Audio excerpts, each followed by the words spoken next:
কৃষ্ণ। তো আজ আমরা শ্রীমদ্ ভগবদ গীতা নবম অধ্যায় রাজগুজ্জ যোগের শ্লোক সংখ্যা 29 অধ্যয়ন করব। সকলে নিজ নিজ বই দেখুন। সমহং সর্বভূতেষু ন মে দেশস্তি ন প্রিয়ঃ যে ভজন্তি তু মাং ভক্ত্যা ময়ি তে তেষু চাপ্যহম। এই শ্লোকের অনুবাদ এবং তাৎপর্য শিলা প্রভুপাদের দ্বারা। শিলা প্রভুপাদ কি জয়। আমরা তাৎপর্য পড়ব, তাৎপর্য পড়ার সঙ্গে সঙ্গেই এই শ্লোকের বিষয়বস্তু আলোচনা করব। তো এই জন্য মনোযোগিতার সঙ্গে প্রত্যেকেই তাৎপর্যের দিকে ধ্যান রাখ। তো এখানে 29 নম্বর শ্লোক আমরা আজকে অধ্যয়ন করছি। এর পূর্ববর্তী শ্লোকে ভগবান বর্ণনা করেছেন শুভাশুভ ফলৈরেবং মোক্ষসে কর্মবন্ধনৈ সন্ন্যাস যোগযুক্তাত্মা বিমুক্তমান পশ্যসি। ভগবান বলেছেন, আমার ভক্তকে আমি কি করি, তার শুভ এবং অশুভ সমস্ত কর্মের বন্ধন থেকে মুক্ত করি।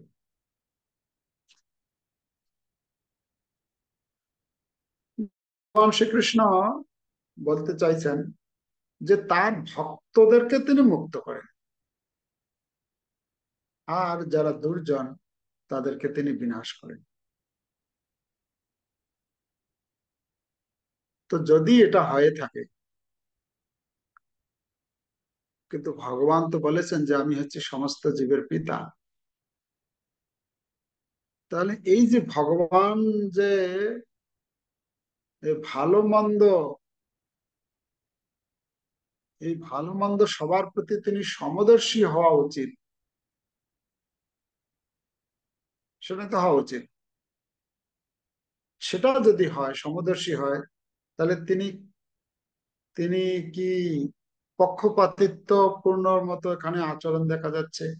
তার ভক্তকে তিনি মুক্ত করছেন, আর যারা অসুর তাদেরকে, যারা দুর্জন ব্যক্তি তাদেরকে বিনাশ করছে। এখানে পক্ষপাতিত্ব দোষ ভগবানের মধ্যে দেখা যায়, যা একজন সাধারণ মানুষের মধ্যে দেখা যায়। তো সেই কথার পরিপ্রেক্ষিতে ভগবান শ্রীকৃষ্ণ এখানে 29 নম্বর শ্লোকে বলছেন যে না না, আমি আমার মধ্যে কোন রকম পক্ষপাতিত্ব ব্যবহারের কোনো আহ, আহ, কোনো লেশ নেই। কেন নেই সেটা ভগবান এখানে 29 নম্বর শ্লোকে বলছেন। শ্রীকৃষ্ণ এই শ্লোকে বলছেন যে পক্ষপাত দুষ্ট নন তিনি, তিনি সকলের প্রতি সমদর্শী। সমহং সর্বভূতেষু, মানে সমস্ত ভূতের প্রতি, সমস্ত জীবের প্রতি আমি হচ্ছি সম, সমদর্শী, সকলকে সমভাবাপন্ন। কারোর প্রতি আমি বিদ্বেষ ভাবাপন্ন নই, এবং কারো কেউ আমার প্রিয় নয়। নামে দেশ অস্তি ন প্রিয়, কারোর প্রতি আমি দেশও করি না, আর কেউ আমার প্রিয় নয়। পরের লাইনে বলছেন যে ভজন্তি তো, কিন্তু একটা কথা আছে, কিন্তু কি না, যারা আমার ভজনা করে তারা আমার কথা সবসময় চিন্তা করে, আমাতেই অবস্থান করে, আর আমিও তাদের কথা চিন্তা না করে পারি না। ভগবান বলছে, আমরা তাৎপর্য করবো। তাৎপর্য শিলাপ্রপাত সুন্দর সুন্দর কথা বলেছেন, মনোযোগের সঙ্গে আমরা তাৎপর্যটি দেখব। এখানে কয়েকটি পয়েন্ট আমরা দেখতে পাবো। আমরা পড়ি, প্রথমেই প্রশ্ন দিয়ে শুরু করেছেন। এখানে প্রশ্ন উঠতে পারে যে শ্রীকৃষ্ণ যদি প্রতিটি জীবের প্রতি সমভাবাপন্ন হন এবং কেউই যদি তার বিশেষ প্রিয় না হয়, তাহলে তিনি তার সেবায় নিত্যযুক্ত অনন্য ভক্তদের প্রতি কেন বিশেষভাবে অনুরক্ত? এটা প্রশ্ন। তাহলে প্রশ্ন হচ্ছে, যদি তিনি কারো প্রতি প্রিয় আর কেউ তার অপ্রিয় না হয়, তিনি সমদর্শী হন, তাহলে তিনি তার সেবায় যারা যুক্ত তাদের প্রতি কেন বিশেষভাবে অনুরক্ত? প্রশ্ন। উত্তর কি দিয়েছেন প্রভুপাদ? কিন্তু প্রকৃতপক্ষে তাতে কোনো ভেদভাব নেই, উপরন্তু এটি স্বাভাবিক। বলছেন না, এতে কোনো দোষ নেই, এখানে কোনো পক্ষপাতিত্ব নয়, বরং এটা হচ্ছে নিরপেক্ষতা। নিরপেক্ষতা মানে, আমি দেখো বাংলাতে কথা বলে আমি সাথেও নেই পাশেও নেই। আহ, আমি তোমার পক্ষেও নেই, ওই তার পক্ষে নেই, বাদী বিবাদী, আমি কোনো পক্ষে নেই, আমি নিরপেক্ষ। তো ভগবান এখানে বলছেন আমি হচ্ছে নিরপেক্ষ। প্রভুপাদ সেটিকে তুলে ধরেছেন। এই জড় জগতে উদাহরণ দেয়া হয়েছে, এই জড় জগতে কোনো মানুষ মহাদানী হতে পারে, তবুও সে তার নিজের সন্তানদের প্রতি বিশেষভাবে অনুরক্ত। উদাহরণ দেওয়া হয়েছে, এই জগতে আমরা দেখি কখনো কখনো কিছু লোক মহাদানী, সকলের প্রতি উদার সম্পন্ন, সকলকে সমানভাবে ভালোবাসে, কিন্তু সকলকে সমানভাবে ভালোবাসলেও তার যে নিজের সন্তানটি, তার প্রতি তার বিশেষ ভালোবাসা সব সময় আমরা দেখতে পাই। থাকে কিনা? সব সময় তার সন্তানের প্রতি সকলকে ভালোবাসলেও, সকলকে উদারভাবে দান করলেও তার নিজের সন্তানের প্রতি তার আলাদা ভালোবাসা দেখা যায়। হ্যাঁ, বিশেষ অনুরক্ত তার প্রতি থাকে। আচ্ছা, এই কথাটা, এই কথাটি প্রপাত তারপরে শব্দ কি বলছেন দেখি। ভগবান দাবি করেছেন যে প্রতিটি জীবই তার সন্তান। এখন প্রশ্ন হতে পারে, কেউ যদি বলে যে তার তার সন্তানের প্রতি তিনি বিশেষ অনুরক্ত, তার প্রতি ভালোবাসা বেশি থাকে। এখন কেউ প্রশ্ন করতে পারে, ভগবান তো বলছেন অহং বীজ প্রদপিতা, হ্যাঁ, তাসাম ব্রহ্ম মহজ্জনির অহং বীজ প্রদপিতা। তো সমস্ত জীবই হচ্ছে তার সন্তান, তো সেই অর্থে তো এরকম সমস্ত জীব যেহেতু সন্তান, তাহলে সকলের প্রতি সেই রকম অনুরক্ত হওয়া উচিত, প্রশ্ন হতে পারে। তো সেইখানে বলা হচ্ছে, সেই সম্বন্ধে আরেকটা উদাহরণ দেওয়া হয়েছে যে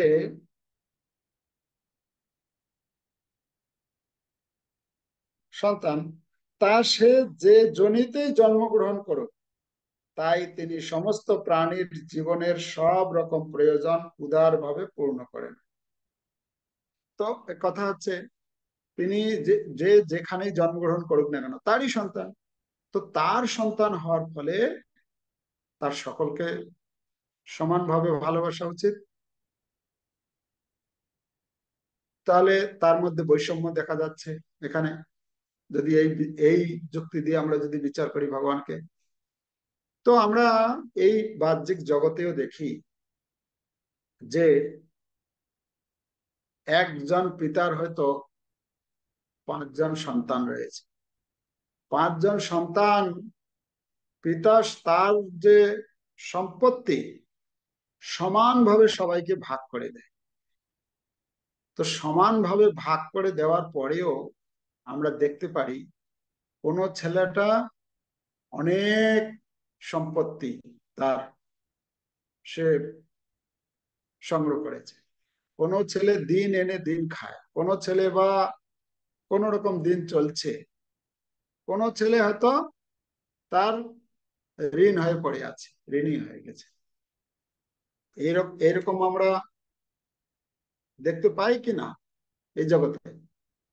একই বাবার সন্তান, সম্পত্তি তো সকলকে সমানভাবে ভাগ করে দেয় বাবা, কিন্তু তারপরেও পাঁচটা ছেলের অবস্থা কি একই থাকে? পাঁচটা ছেলেকেই বাবা স্কুলে পাঠিয়েছিল, পাঁচটা ছেলেকেই পড়াশোনা করতে দিয়েছিল, কিন্তু তারপরেও কেউ বা চাকরি করছে, কেউ বিজনেস করছে, কেউ ওই ক্ষেত জমি দেখছে, কেউ বা কোনো রকম ভাবে মজদুরি করে দিন কাটাচ্ছে। হয় কিনা? তো এটা জাগতিক বিচারে যদি আমরা দেখি, জাগতিক পিতা, সেক্ষেত্রেও সেখানে আমরা তার ভেদ, মানে বৈষম্য দেখতে পারি তার সন্তানদের প্রতি। তো ভগবান যেখানে বলছেন, ভগবান হচ্ছেন সর্ববীজপ্রদ পিতা। হ্যাঁ, সমস্ত জীব হচ্ছে তার সন্তান। ভগবান বলছেন আমি সবাইকে সমানভাবে দেখি, সকলের সমান যত্ন নিই, সবাইকে পালন পোষণ করে থাকি। এটা উদাহরণ দিয়েছেন, উপমা দিয়েছেন। এটা উপমাটা কি? পাষাণ স্থল ও জলে কোন রকম ভেদভূত বুদ্ধি না করে মেঘ যেমন সর্বত্রই সমানভাবে বর্ষণ করে, ভগবানের করুণাও তেমনি সকলের উপর সমভাবে বর্ষিত হয়। তাহলে এখানে কথা হচ্ছে, একটা সুন্দর উপমা দিয়েছেন। মেঘ যখন বৃষ্টি দেয়, জল ধারা বর্ষিত করছে, সেই জলধারা ধারণ ক্ষমতা যখন পাথরের মধ্যে পড়ে, তার ধারণ ক্ষমতা স্থলে পড়ছে বা জলে পড়ছে, প্রত্যেকের ধারণ ক্ষমতা আলাদা তো নাকি? এই আমাদের এখন বর্ষাকাল চলছে, বর্ষাকালে কোথাও বা বন্যা হয়ে যাচ্ছে, আবার কোথাও জল বিন্দু নেই, জল বৃষ্টি হওয়ার সাথে সাথেই শুকনো হয়ে যাচ্ছে। তো দোষটা কার? মেঘের দোষ?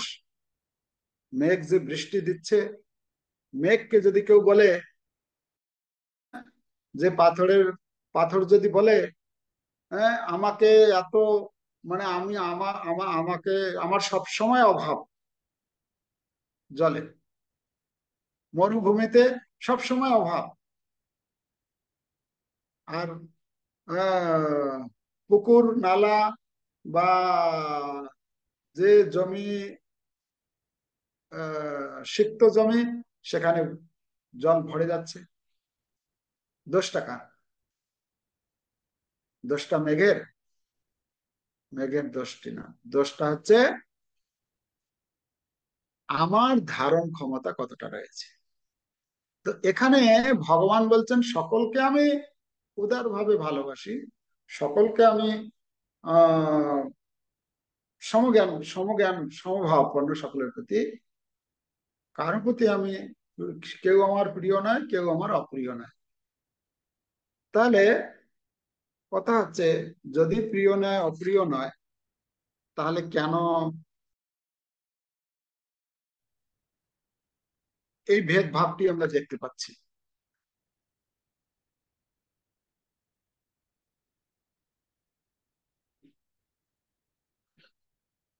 এখান থেকে আমরা বুঝতে পারছি যে ভগবান কারো প্রিয় বা অপ্রিয় নয়। প্রত্যেকটি জীব, প্রত্যেকটি জীব তার ধারণ ক্ষমতা অনুসারে সে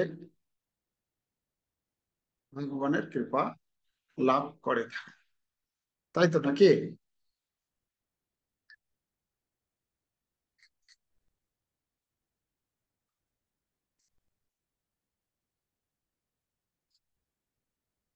উম, আচ্ছা, তারপরে বলছেন, কি বলছেন?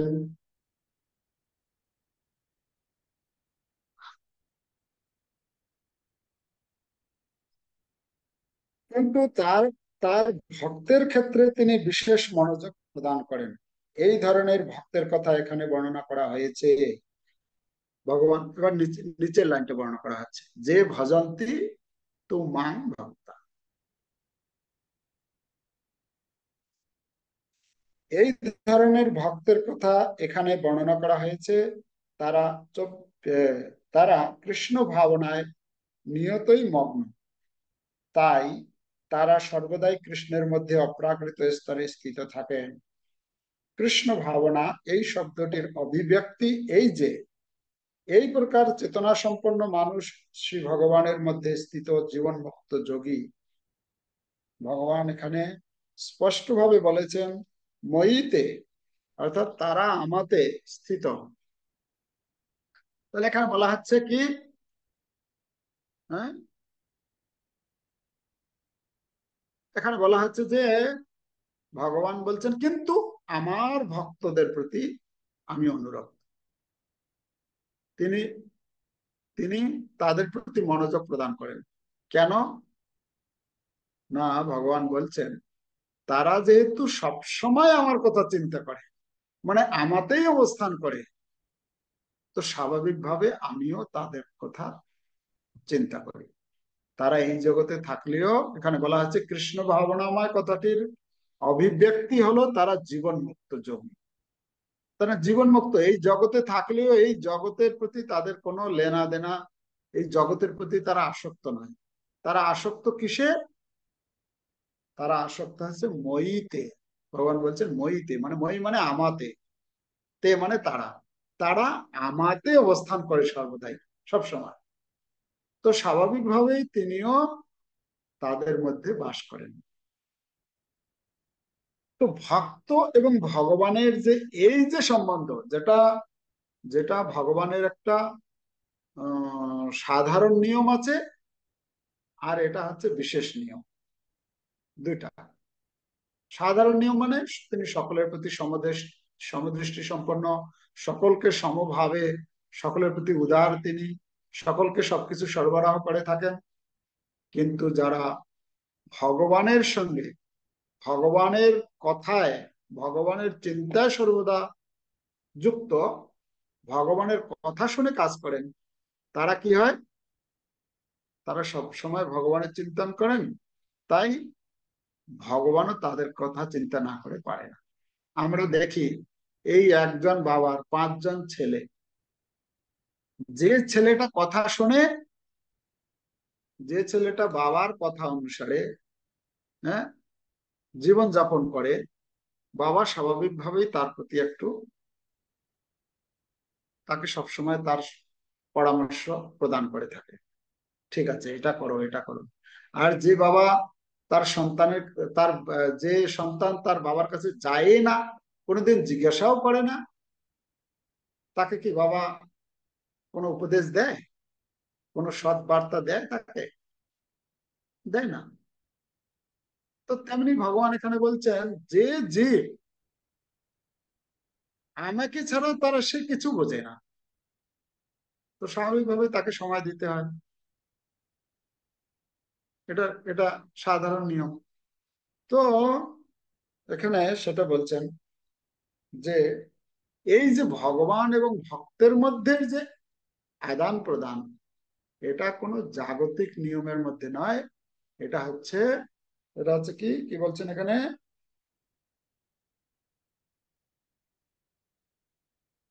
কোথায় গেল? আচ্ছা, আমি পাতাটা বলছি। কোথায় গেল?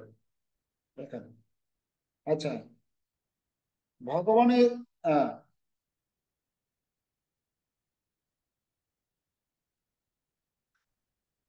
তারা কৃষ্ণ ভাবনায় এতই মগ্ন, তাই তারা সর্বদাই কৃষ্ণের মধ্যে অপ্রাকৃত স্তরে স্থিত থাকেন। এটা হচ্ছে অপ্রাকৃত স্তর, ঠিক আছে? ভক্ত এবং ভগবানের মধ্যে যে আদান প্রদান, এটি হচ্ছে অপ্রাকৃত। আর যে ভগবান সকলকে যে সমানভাবে দেখছেন, এটা হচ্ছে প্রাকৃত। মানে একটা সাধারণ নিয়ম, এটা স্পেশাল। হ্যাঁ, এটা বলছেন স্বভাবতই ভগবানও তাদের মধ্যে স্থিত আছে। এই সম্পর্ক পরস্পর সম্বন্ধযুক্ত, এটিকে ব্যাখ্যা করা যায় এভাবেও। কিরকম ভাবে? যে যথামান প্রপদ্যন্তে তাংস্তথৈব ভজাম্যহম, আমার প্রতি শরণাগতির মাত্রা অনুসারে আমি তার তত্ত্বাবধান করি। ভগবান আগেই বলে দিয়েছেন, বলছেন ভগবান চতুর্থ অধ্যায়ে বলে দিয়েছেন এই তত্ত্বটা, যে যথা মান প্রপদ্যন্তে, যে যেভাবে আমার কাছে প্রপত্তি স্বীকার করে, তাংস্তথৈব ভজাম্যহম, আমিও তাকে সেইভাবে স্বীকৃতি, আহ তাকে আমি পুরস্কৃত করে থাকি।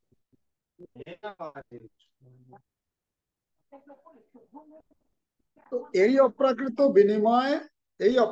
বিনিময় বর্তমান, কারণ ভগবান ও ভক্তবৃন্দ উভয়েই চৈতন্য। ভগবান এবং ভক্তের যে এই আদান প্রদান, এই আদান প্রদানটি হচ্ছে অপ্রাকৃত। ঠিক আছে, তারপরে বলছেন, এটা খুব আর একটা উদাহরণ দিয়েছেন। এই ভগবান আর ভক্তের কথা যে আলোচনা করা হচ্ছে, সেই সম্বন্ধে একটা উপমা দিয়েছেন। একটি সোনার আংটিতে যখন হিরে বসানো হয়, তখন সেটি দেখতে অতি অতি সুন্দর লাগে। একটা সোনার আংটিতে হীরা বসানো হয়, এখানে সোনা কাকে বলছেন, হীরা কাকে বলছেন? একত্রিত একত্রিত হওয়ার ফলে সোনা ও হিরে উভয়ই শোভাবর্ধিত হয়, উভয়েরই শোভাবর্ধিত হয়। ভগবান ও জীব নিত্যকাল প্রভাযুক্ত। জীব যখন ভগবত সেবায় উন্মুখ হয়, তখন সে সোনার মতো উজ্জ্বল হয়ে ওঠে। ভগবান হচ্ছেন হিরে, এবং তাই এই দুইয়ের সমন্বয় অত্যন্ত সুন্দর। তাহলে এখানে কি বলা হচ্ছে? জীব হচ্ছে সোনা, ভগবান হচ্ছে হীরা।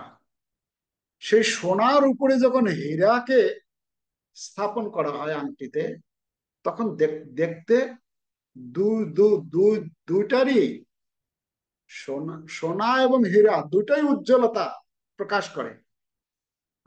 আমাদের কথায় কথায় আমরা বলি সোনায় সোহাগা, সোনায় সোহাগা ব্যবহার করা হয়। তো এটা যখন দুইটা যখন একত্রিত হয়, তার শোভাবর্ধিত হয়। তো এখানে বলা হচ্ছে, কোন জীব যখন ভগবানকে ধারণ করে, ভগবানকে গ্রহণ করে, তখন কি হয়? সেই জীব স্বাভাবিকভাবেই প্রভাযুক্ত হয়ে ওঠে।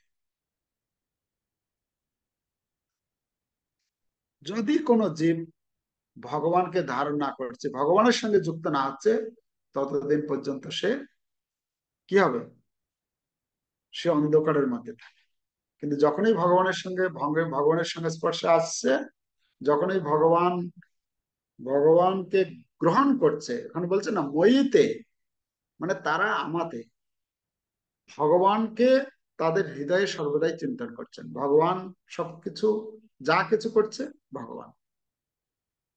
আমি কালকে যখন আসছিলাম শিউরি থেকে, তো তখন বলছে ওই বাড়ির বউ, বলছেন আমাকে নিয়ে যাচ্ছেন স্টেশনে। তো তখন বলছেন, তো কোনো মানে যখন দেরি হয়ে গেল, কোনো একটা কিছু হয়ে গেল, আর মানে সময় মতো করতে পারছি না, বলছে তখন আমি ভগবানের হাতে ছেড়ে দিই, ওইটা নিয়ে আর টেনশন করি না। যখন আমি দেখছি যে এটা আমার হাতে আর মিলছে না, ওটা ভগবানকে ছেড়ে দিই, ভগবান যেটা যা করবে ওটা ভগবানের হাতে। ভগবান যদি চায় আমাকে বকা খাওয়াতে, খাওয়াবে। ভগবান যদি চায় আমাকে এটা কোনো একটা উপায় করে সেটাতে বাঁচিয়ে দিতে, ভগবান করবে। তো মানে এটা হচ্ছে বাহ্যিক একটা, কিন্তু এইটা যখন ঘনীভূত হয়ে যায়, ভক্ত তখন প্রত্যেকটি কাজেরই মধ্যে ভগবানকে রাখেন। ভগবানই করাচ্ছেন, ভালো করছি ভগবানই করাচ্ছেন, মন্দ করছি ভগবানই করাচ্ছেন। ভগবান ভগবান ভগবান, ভক্ত শুধু ভগবান ছাড়া আর কিছু চিন্তা করেন। তো মানে ভগবানকে ধারণ করছে, মানে সোনাতে হীরা বসানো হচ্ছে। ঠিক আছে, ওকে। তারপর শুদ্ধ অন্তঃকরণ বিশিষ্ট জীবকে বলা হয় ভক্ত। পরমেশ্বর ভগবানও আবার তার ভক্তের ভক্ত হয়ে যান। যখন ভক্ত সর্বদা ভগবানের কথা চিন্তা করেন, ভগবান ছাড়া আর কিছু বোঝেন না, ভগবানও তখন সেই ভক্তের ভক্ত হয়ে যায়। ভক্তের ভক্ত হয়ে যায় মানে সেই ভক্তের কি প্রয়োজন, সেই ভক্তের কোনটা অভাব আছে, ভগবান তখন তার সেবা করার জন্য সুযোগ খোঁজে। ভক্তের ভক্ত হয়ে যায়। একজন ভক্ত যেরকম প্রভুর সেবায় সর্বদাই তৎপর থাকে, কি করে আমি সেবা করব, ভগবানও সেই ভক্তের সেবা করার জন্য তৎপর হয়ে থাকেন। আমি ভক্তের সেবা করার সুযোগ পাবো। এরকম অনেক ঘটনা রয়েছে। ভগবান সে ভক্তের সেবা করার জন্য উদ্গ্রীব হয়েছিলেন। হ্যাঁ, আমাদের ওই রঘুদাস যখন অসুস্থ হয়ে বিছানায় পায়খানা প্রস্রাব করছে, ভগবান গিয়ে কি করছেন, তার সেই সমস্ত পরিষ্কার পরিচ্ছন্ন করে দিচ্ছেন। হ্যাঁ, তো পরিষ্কার পরিচ্ছন্ন করে দিচ্ছেন। রঘুদাস চিন্তা করছেন, কি ব্যাপার, এত পরিষ্কার পরিচ্ছন্ন কে করে দিচ্ছে? ও তো ঘুমিয়ে, মানে কখনো অচেতন হয়ে থাকে, কখনো ঘুমিয়ে যায়, কখনো পায়খানা প্রস্রাব করে ওর মধ্যেই থাকছে। কেউ যেন এসে পরিষ্কার পরিচ্ছন্ন করে সুন্দর সুগন্ধযুক্ত আহ স্প্রে, মানে সেন্ট দিয়ে যাচ্ছেন। তো একদিন চিন্তা করছে, আমি দেখবো তো কে কে আসে। তো একদিন ঘুমিয়ে থাকার ভান করে জেগে আছে, আর দেখছেন ভগবান এসে তার এসব পরিষ্কার করছে। আর ফট করে তার হাত ধরেছে। প্রভু, আপনি কি করছেন? আপনি কি আমাকে নরকে পাঠাবেন? বলছে, না না রঘুদাস, তুমি যেরকম আমার নাম, আমার প্রচার, আমাকে নিয়ে যেরকম তুমি আনন্দ পাও, সব সময় যখন তুমি আমার কথা চিন্তা করো, তুমি যেভাবে আনন্দ পাও, আমিও আমার ভক্তের সেবা করে সেরকম আনন্দ পাই। তো আমি তাই ভক্তের সেবা করছি। তো ভগবান ভগবান ভক্তের ভক্ত হয়ে যায়। অহং ভক্ত পরাধীন অস্বতন্ত্র ইব দ্বিজ। সেখানে বলছেন, আমি হচ্ছি ভক্তের ভক্ত জনপ্রিয়, আমি হচ্ছি ভক্তের ভক্ত, ভক্তের যে ভক্ত তার ভক্ত আমি, ভগবান বলছেন। তো এরকম ভক্তের ভক্ত হয়ে যান ভগবান। ভক্ত ও ভগবানের মধ্যে যদি এই বিনিময়ের সম্বন্ধ না থাকে, তাহলে সবিশেষ দর্শনের অস্তিত্বই থাকে না। নির্বিশেষবাদে পরম তত্ত্ব ও জীবের মধ্যে কোনো বিনিময় হয় না, কিন্তু সবিশেষবাদে অবশ্যই তা হয়।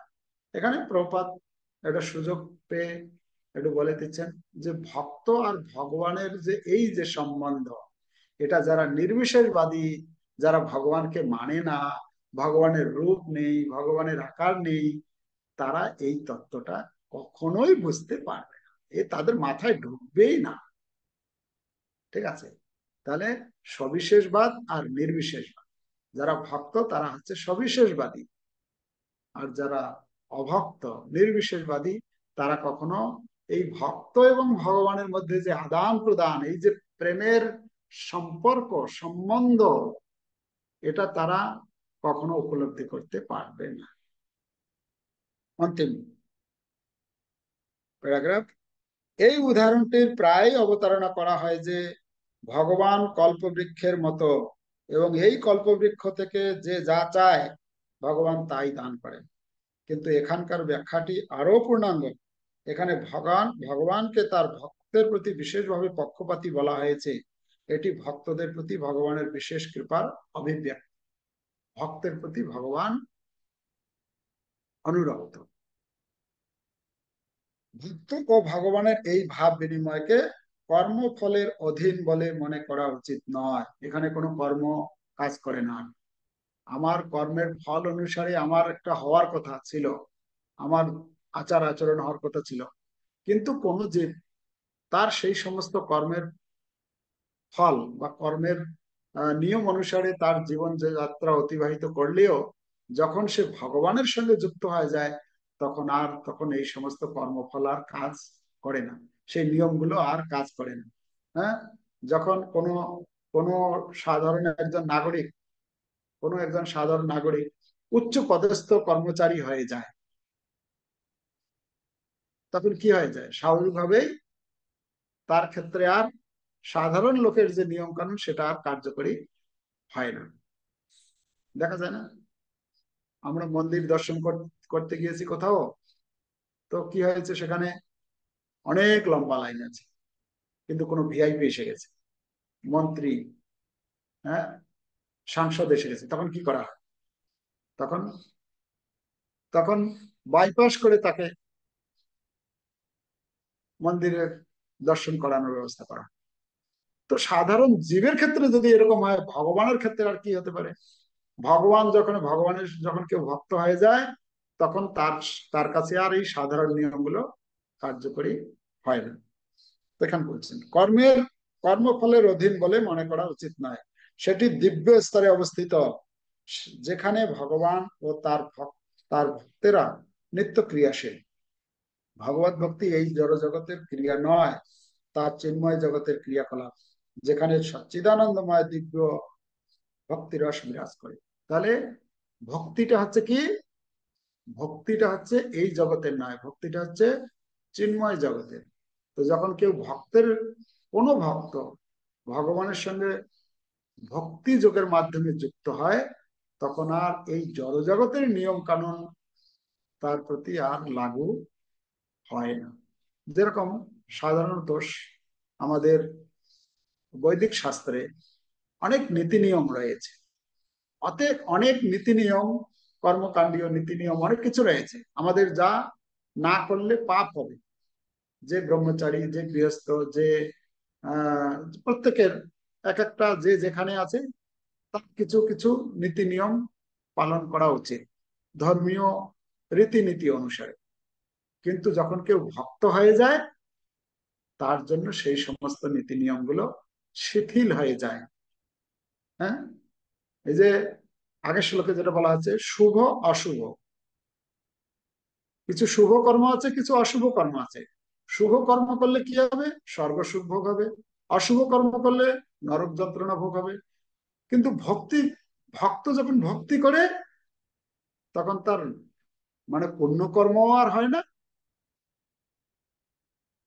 সম্পূর্ণ আলাদা। তো সেই কথা বলা হচ্ছে এখানে। আরেকটা উদাহরণ আমরা দেখতে পাই যে ভক্ত, ভগবান যেখানে বলছেন আমি হচ্ছে নিরপেক্ষ, নিরপেক্ষ একটা উদাহরণ, জাগতিক উদাহরণ দিলে আমরা বুঝতে পারবো। আমরা দেখতে পাই সূর্যদেব আছেন। সূর্য কখন ওঠে? দিনের বেলা। তো সূর্য যখন ওঠে, এক বলা হচ্ছে একটা চক্রবাক, মানে এই যে যে পাখিগুলো নদীর কোন যেখানে জল থাকে, সেই লেজ এরকম এরকম করতে করতে চিৎকার করে আর নাচতে থাকে, তাই না? আমরা জল যেখানে আছে সেখানে দেখতে পাই। আর আর একটা জীব আছে, আর একটা পাখি আছে, পেঁচা। পেঁচা, পেঁচাকে দেখেছি আমরা, উলুক বলা আছে। পেঁচা। তো সূর্য যখন ওঠে, উদিত হয়, তখন পেঁচার কাছে কি হয়? সেটা সেটা দুঃখজনক তার মনে হয়। এই সূর্যটা কেন উঠলো? তার চোখকে দেখতে পায় না কিছু। যখন অন্ধকার থাকে, সে দেখতে পায়, সে তখন ঘোরাঘুরি করে। তো সূর্য যে যখন ওঠে, তখন পেঁচার কাছে সেটা হচ্ছে দুঃখ, আর একটা চক্রবাক পাখির কাছে আনন্দ। হ্যাঁ, সকাল হতেই সে একদম চিৎকার করতে করতে আনন্দে একদম সে উঠতে থাকে, ছোটাছুটি করতে থাকে, সূর্য উঠে গেছে, দিন হয়ে গেছে, সে আনন্দ। সূর্য যখন ওঠে, কমল ফুল, কমল ফুল মানে পদ্ম, পদ্ম আনন্দ, পদ্মের আনন্দ হয় সকাল হলে, একদম পুরো পদ্ম একদম পুরো প্রস্ফুটিত হয়ে ওঠে, তার সুগন্ধ ছড়িয়ে দেয়।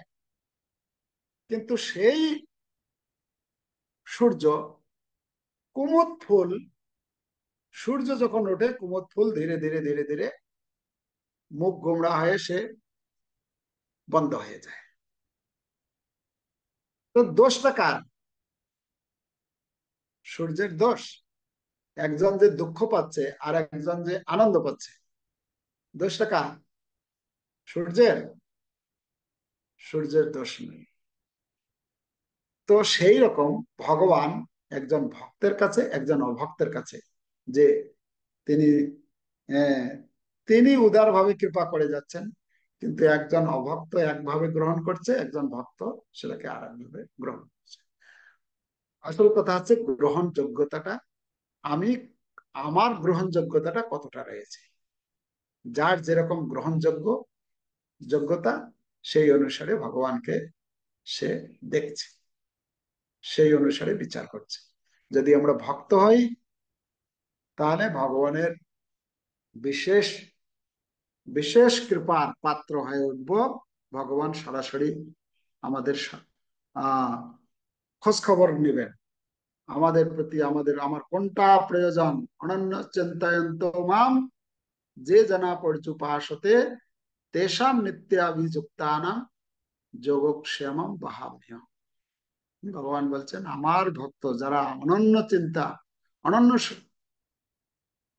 ভক্তির দ্বারা আমার চিন্তায় মগ্ন, তার যা কিছু বস্তু আছে সেটা আমি সংরক্ষণ করি, আর তার যা কিছু প্রয়োজন তা আমি সরবরাহ। কিন্তু একজন অভক্তের কাছে ঠিক তার বিপরীত। হরে কৃষ্ণ কৃষ্ণ কৃষ্ণ হরে হরে, হরে রাম রাম রাম হরে। তো আমাদের তাই কি করতে হবে?